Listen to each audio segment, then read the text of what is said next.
all of us, at some point, feel like our lives are spiraling out of control.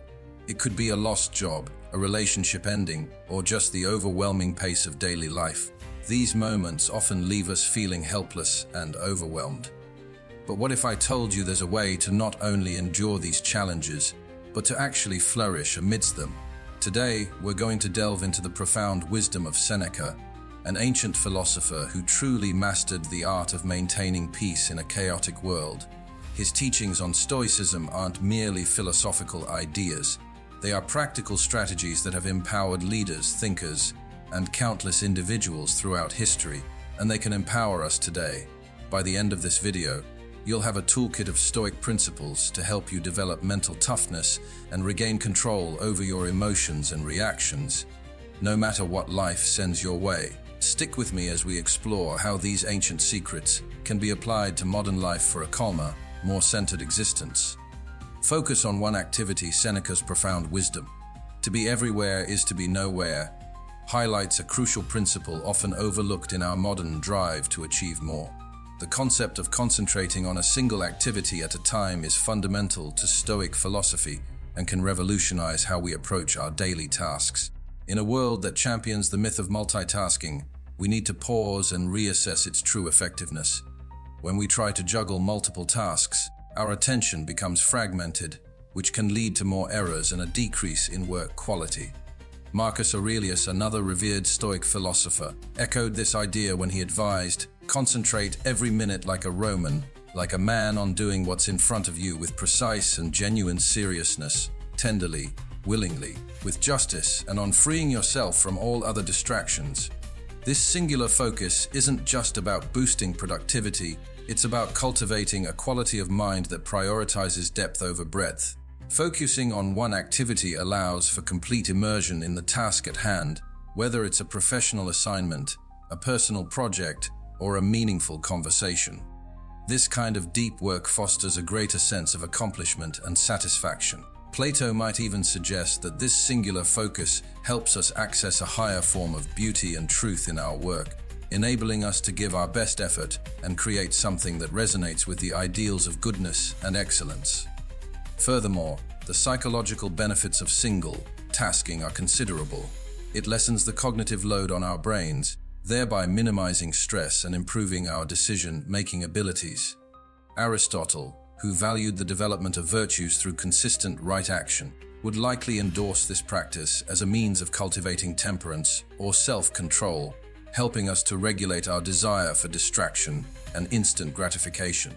By practicing this focused approach, we not only follow in the footsteps of Stoic philosophers, but also align with modern psychology, which indicates that our brains aren't designed to handle multiple complex tasks simultaneously.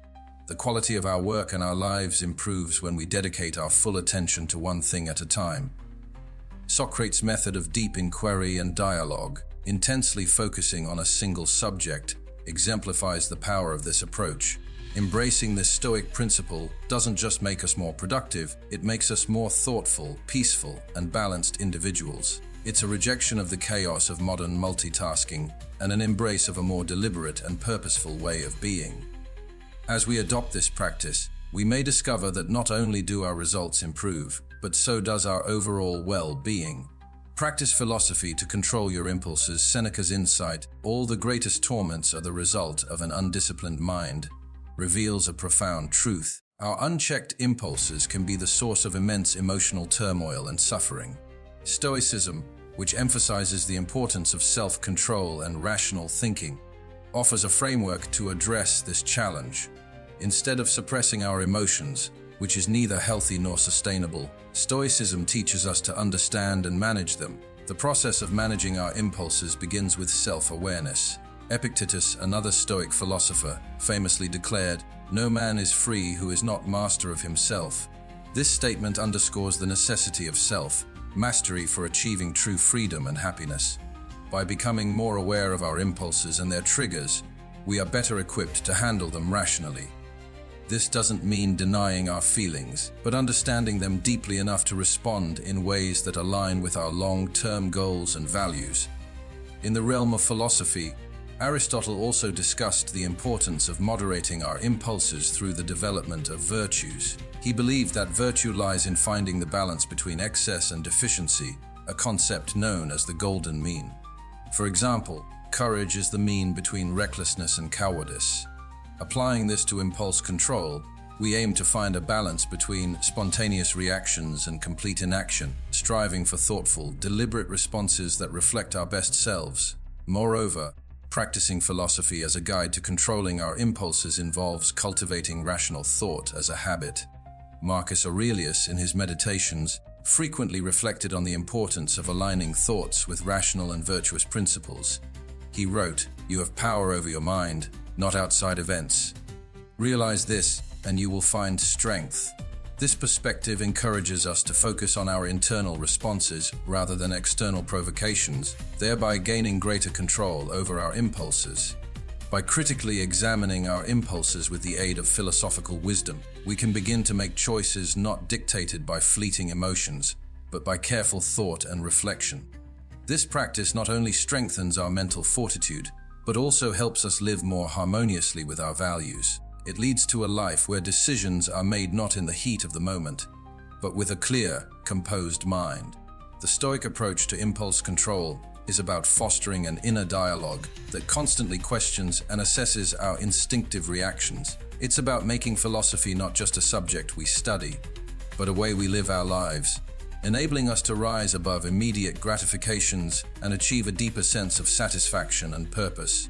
This disciplined approach to managing impulses isn't just about avoiding emotional pain, it's about forging a path to a more thoughtful, fulfilling life.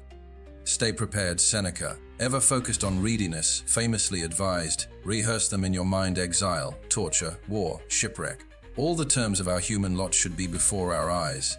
This counsel might seem a bit dramatic at first. After all, most of us aren't facing high seas or battles. However, Seneca's point here is the concept of mental preparation for life's inevitable challenges, a cornerstone of Stoic resilience. Stoicism teaches us to anticipate and mentally rehearse for the worst, not to instill dread, but to lessen the shock and pain when difficulties arise. This practice is known as premeditatio malorum, or the premeditation of evils. It involves visualizing the most challenging scenarios, not to obsess with worry, but to be emotionally and mentally equipped when life throws its curveballs. Consider it like an athlete who trains under tough conditions to prepare for the strain of actual competition. Similarly, by mentally rehearsing challenging situations, we train our minds to handle stress and adversity with less panic and more poise. This Stoic practice also helps us appreciate our current state. When we realize how much worse things could be, our everyday problems seem less overwhelming. Applying this Stoic wisdom doesn't mean living in constant anxiety about potential misfortunes. Rather, it's about having a realistic acknowledgement of potential negative outcomes.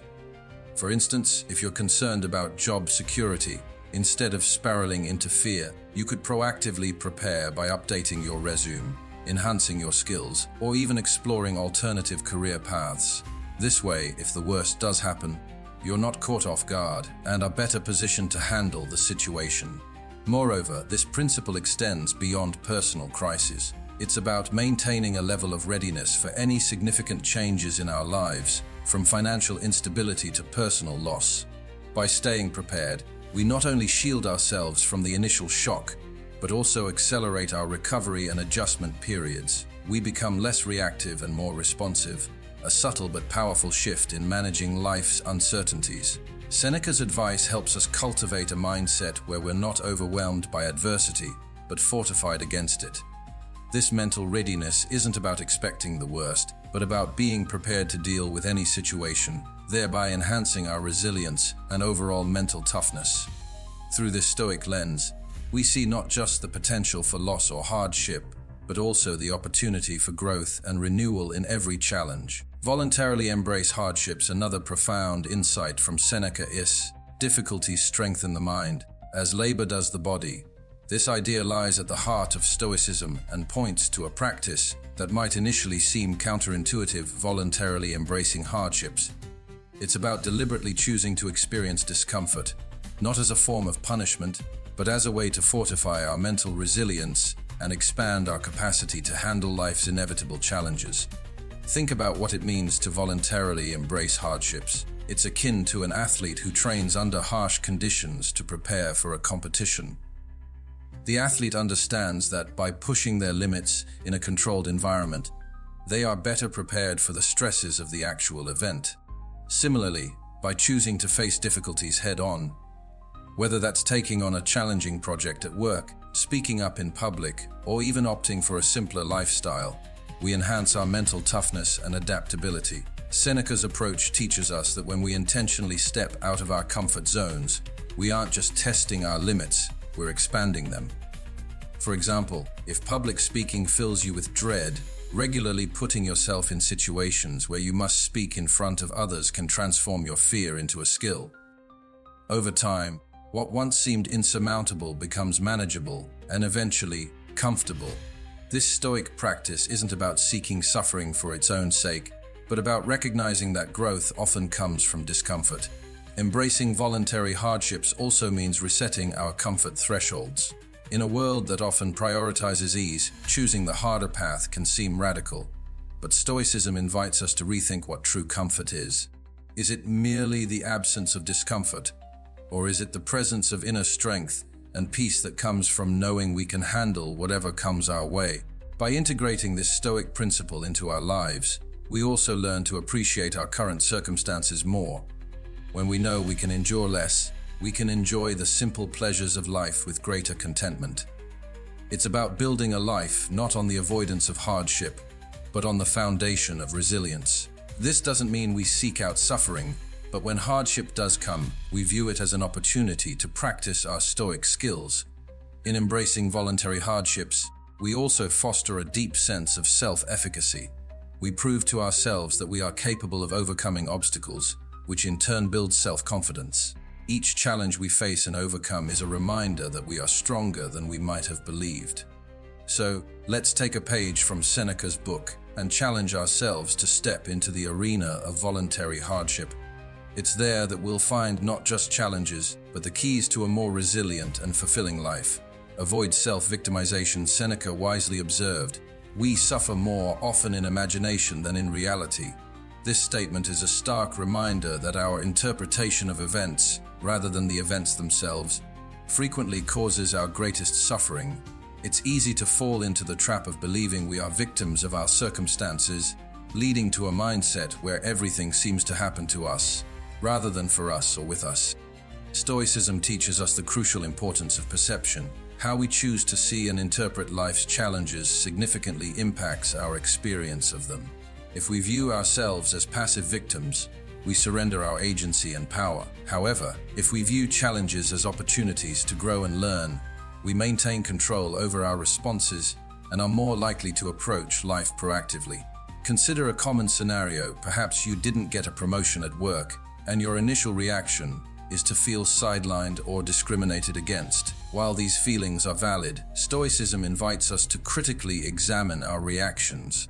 Are we perhaps viewing the situation solely through a lens of loss and unfairness? What if, instead, we saw this as an opportunity to seek feedback, improve our skills, or even reassess our career path to find a better fit for our aspirations? Avoiding self-victimization doesn't mean ignoring the injustices or difficulties we face. Rather, it means shifting our focus from what happens to us to how we respond to what happens. This shift is powerful. It moves us from a place of passive reaction to active participation in our lives. We stop asking, "Why is this happening to me?" and start asking, "What can I learn from this? How can I grow from this situation?" Stoicism equips us with the tools to detach from our initial emotional responses and see the bigger picture. It's about understanding that while we can't always control external events, we can control our perceptions and reactions. This mental shift is liberating and empowering. It allows us to live with a sense of purpose and resilience, making us better equipped to handle future challenges. Moreover, practicing this Stoic principle enriches our interactions with others. By refusing to cast ourselves as perpetual victims, we foster healthier relationships characterized by mutual respect and understanding, rather than blame and resentment. We become more compassionate, recognizing that just as we are responsible for our happiness, so are others for theirs. In embracing the Stoic way, we liberate ourselves from the chains of self-victimization. We take charge of our narrative, acknowledging that we are the architects of our reality. This empowerment is the essence of Stoicism and the key to a fulfilling and proactive life. So, let's choose to rise above victimhood, not by denying our pain, but by reframing our stories with strength, wisdom, and resilience. Spend time in solitude. Seneca's advice to retire into yourself as much as possible underscores the profound value of solitude in Stoic philosophy. This guidance isn't an encouragement toward isolation, but rather an invitation to engage in deep self-reflection and introspection. In our fast-paced, interconnected world, the constant noise of daily life can drown out our inner voice and hinder our ability to reflect on personal growth and values. Stoicism teaches us that true solitude is a state of rich self-awareness, not merely a physical state of being alone. The benefits of spending time in solitude are profound and have been echoed by philosophers throughout history.